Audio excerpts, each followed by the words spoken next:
story begins in Costa Verde, at a high-profile public ceremony, where Bruno Diaz, an icon who made a name for himself by fighting for the nation during his youth, is set to sign a trade agreement with the president. The night before the day the trade is set to take place, Bruno decides to address the people about his historical victories at a public hearing. The moment he mounts the stage, a sniper takes a single, precise shot from an unimaginably long distance and unalives him on the spot. The bullet trajectory and the shot are near impossible. And after several hours of searching, the police still have no leads. The following morning, while Agent John Franklin, the head of the CIA, tries to assure the higher-ups that he'll catch the killer, he gets a report from one of his subordinates, who shows him some leads. A hair was recovered. The assassin had left a piece of hair, and when they traced it, it led them to Brandon Beckett, a MAR-SOC scout sniper, with the reach and experience to make such a shot.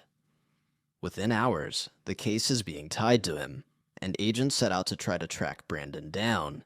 2 more weeks, beating your little Brandon, on the other hand, is busy locking in on Call of Duty with some kid whose mom keeps yelling at him to do homework mid-match when the federal agents burst into his house.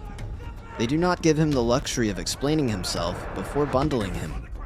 Confused, Brandon is left with no other choice but to surrender.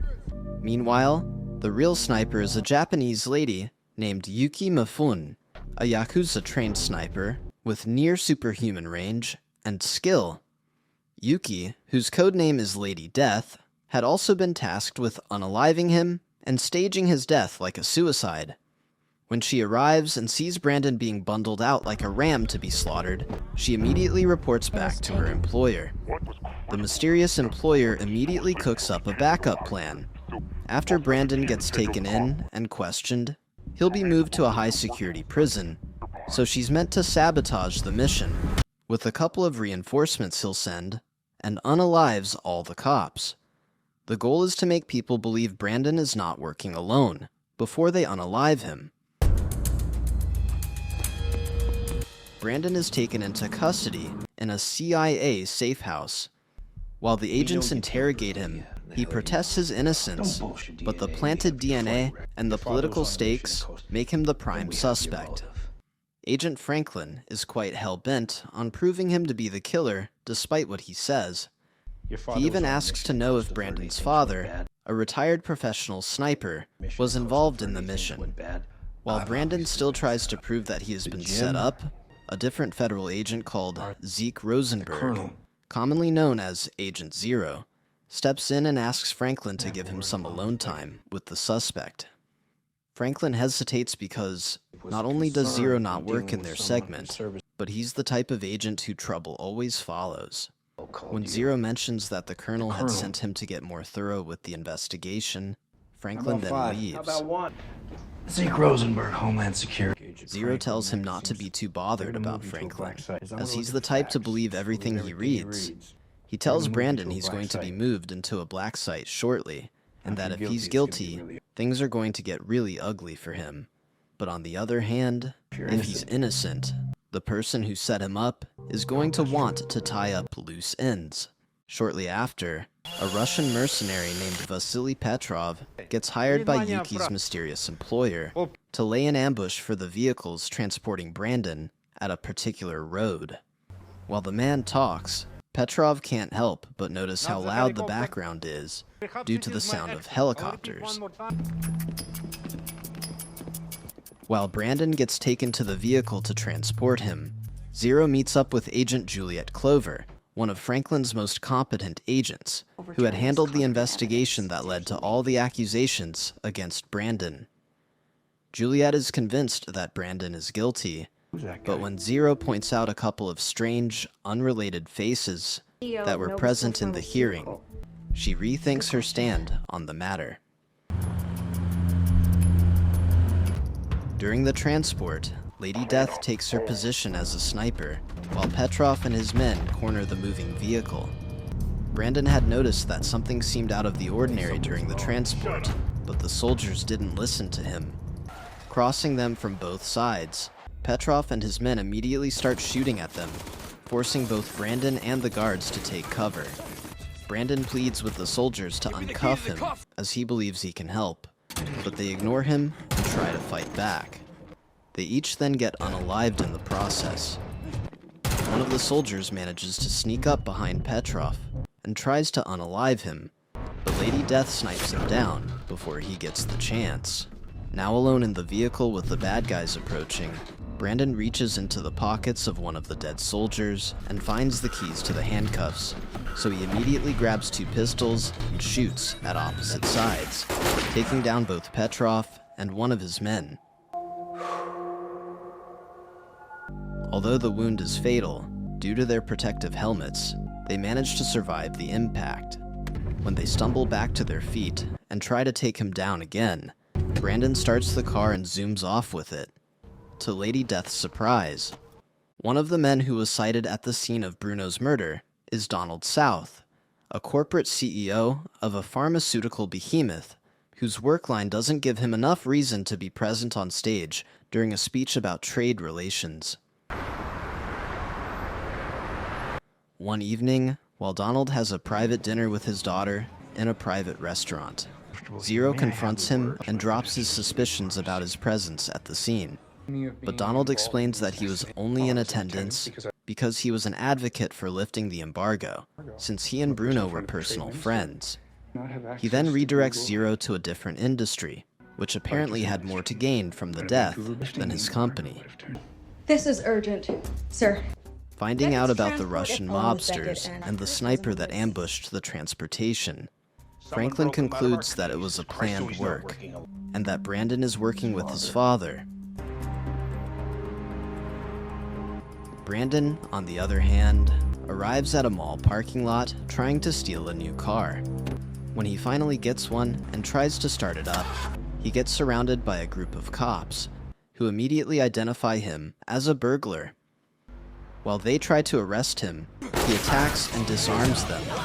He then gets into the car of a nearby civilian who had witnessed the whole thing and orders him to drive away. After getting to a safe distance, Brandon kicks the civilian out of his car See, that closed exit wasn't my fault. and zooms off with it. While Zero is out on his investigations, Juliet reports to him about all the negative evidence pointing at Brandon, telling him she doesn't think she can keep supporting his motion. Zero still can't shake off the feeling that it was probably a setup, but he asks about an investigation they had recently discussed. Juliet reports to him that, while she was investigating the industry, she found it suspicious that a particular employee from the accounting sector had triggered an alarm while trying to access an area above his clearance level. Strangely enough, when the local PD arrived at the scene to apprehend the employee, they were immediately turned away by the head of security. Following the news, Zero sets out to confront the head of security of the industry, Drake Phoenix. When he arrives, he asks about Josh Strayhorn, the individual who tipped the alarm, but Drake makes an excuse saying he called in sick. When Drake asks why he's bothering himself with such a minor detail, Zero reveals that he believes Josh is one way or the other connected to Bruno's murder. Drake tries to explain that Josh had been drunk that night, and that it was all a drunken accident. But Zero casually mentions the merger between their industry and Bruno's industry, which would make them the most beneficial from his death as he leaves. Shortly after, Zero contacts Juliet for some background information on Drake, but is shocked to learn that he's a ghost. Drake had apparently cleared out all information about himself from 5 years, making him a more suspicious individual. And stop with this shit. Do you understand? Later that day, following some new information he got from Juliet, Zero heads to the hospital, where Petrov, the Russian mercenary, is being treated. And although he's in a critical condition, Zero uses his rank as a high official to bypass the medical staff and wake him up for interrogation. Brandon, on the other hand, ditches the car and immediately reaches out to the only person he trusts, his father, Thomas Beckett, a legendary former USMC sniper who lives off the grid. Thomas never expected to return to the field, but he recognizes the signs of a setup and agrees to help his son. Father and son begin to exchange information and join forces to find who actually unalived Diaz and why Brandon is being framed. Morning, sunshine. During his brutal interrogation with the injured mercenary, Zero realizes that he doesn't know who his employee is, but after pressing on, Petrov reveals the little bit he found out about the loud sound of helicopters. That evening, while Brandon and his old man chill outside the safe house in the woods, they discuss their battle scars. Brandon is surprised to learn about one of his father's friends, who had passed during a mission long before he was born. According to Thomas's narration, he and his friend had gone on a mission, and as situations would have it, his friend got captured by the bad guys and held him hostage. So I shot my target. Thomas, the sniper, had then taken a shot at the target and accidentally unalived his friend in the process as well. Meanwhile, the agents ransack Brandon's apartments that same evening and find the coordinates to the safe house, so they head there. While they leave, Zero stays back to conduct some investigations, and in the process, he discovers a group picture involving both Brandon and Drake when they served in the Navy. When he has Juliet investigate it, they discover that Drake had been going by the name Clark McConnell, who was wanted for torturing civilians. Strangely enough, the system reads that he had died 5 years ago, making the whole situation more suspicious. Early the following morning, while Thomas has a father-son moment with Brandon, chopping wood outdoors, they notice a SWAT team approaching, so they realize they're cooked. Meanwhile, Zero carries on with his investigation and finally confronts Josh Strayhorn in a parking lot. He is surprised to learn that Josh is completely innocent and had only been forced to help Drake with his plan. Drake had threatened to hurt his wife and child if he didn't cooperate, so he had no choice. The alarm that went off was a result of the offshore account Drake had created for the embezzlement of money from Bruno's industry during the merger. At the safe house, Thomas hands his son a sniper rifle and shows him a secret route to escape through. Shortly after he leaves, the agents arrive at the entrance and order Thomas to come out. Before they start to get violent, Zero contacts Franklin and tells him about the new information he just gained about Drake, which could help prove Brandon's innocence. Reluctantly, Franklin orders his forces to stand down. Suddenly, a sniper shoots at the agents from a distance and takes down 2 of them immediately. So Franklin is yet again led to believe that Brandon is responsible. Meanwhile, Brandon, who has just emerged from the other side of the tunnel he took, notices the commotion, so he climbs a suspended pavement to scout. With his sniper scope, he witnesses the other 2 agents get obliterated by this mysterious sniper. Thomas also uses his sniper scope to scout the area for this individual, but can't find anybody, so he waits patiently, like a hunter for any sign of movement. Lady Death, the sniper, realizes she's at a disadvantage with 2 snipers scouting her. So she comes up with a crazy idea. Noticing that one of the SWAT team members is still breathing, although badly injured, she aims at his gun hand and uses a shot to trigger his last nerves, causing him to fire a series of blanks into the air. As expected, the Becketts fall for the distraction, so she immediately uses it to slip away. However, Brandon notices her trying to escape, so he follows her closely and tries to stop her. Seeing how a swift escape is no longer an option, Lady Death is left with no other choice but to fight.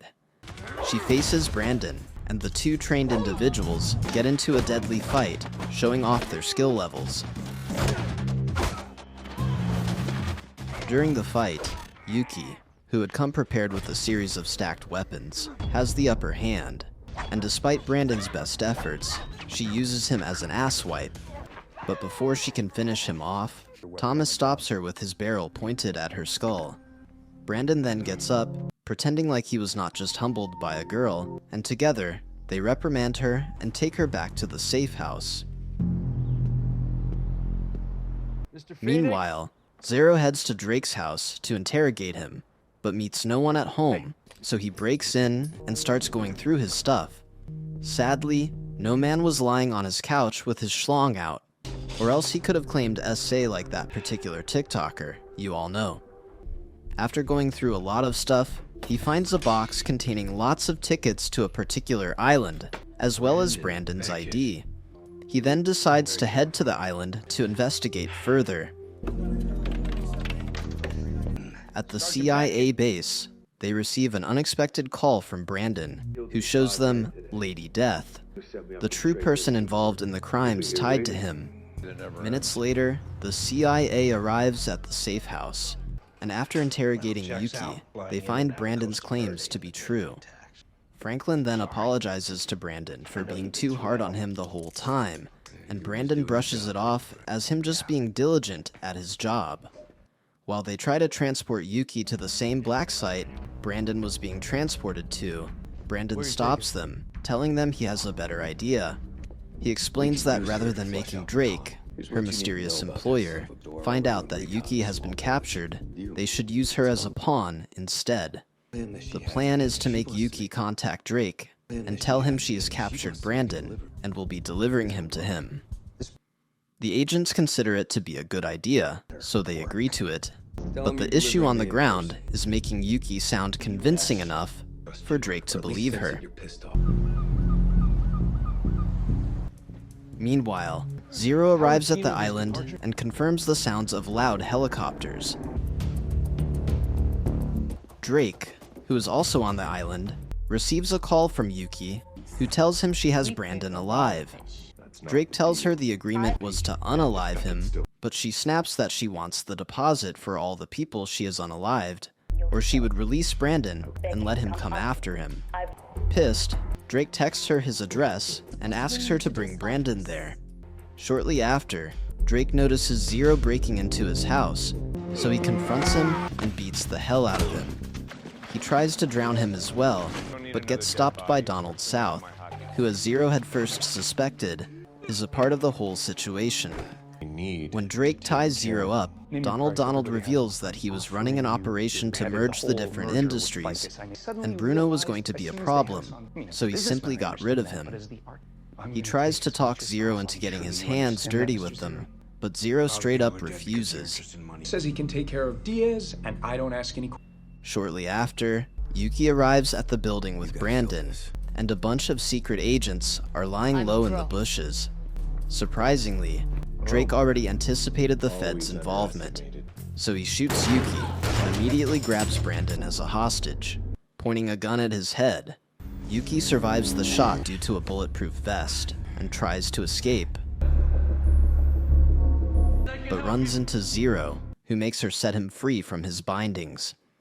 He requests a ransom of $10 million and a chopper to guarantee his escape, or Brandon dies on the spot. Turns out Drake has a beef with Brandon because he was the one who switched on him and his shady operations back in their army days. That's the whole reason he got dragged into the mess in the first place. Thomas, who has been put on sniping duty, aims at him from a distance, but the trauma from what happened to his friend back in the day hits him so his sight starts to get blurry. While Drake loses patience and tries to unalive Brandon, Brandon tells his father through his communicator to take the shot, and that he trusts him no matter what happens. All of a sudden, Thomas summons enough courage and takes the shot, blasting Drake's head open. Donald tries to slip out of the building through the back door, but gets caught by Zero and Yuki, who drag him back in. In the aftermath, Donald and Yuki get arrested and taken into custody.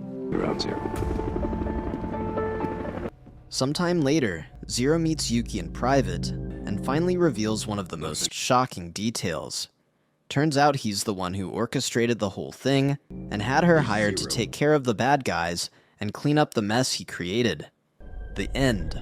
Thank you for sticking to the end of my video. Please do me the biggest favor by leaving a like, comment, and subscribe. And I hope to see you in the next video.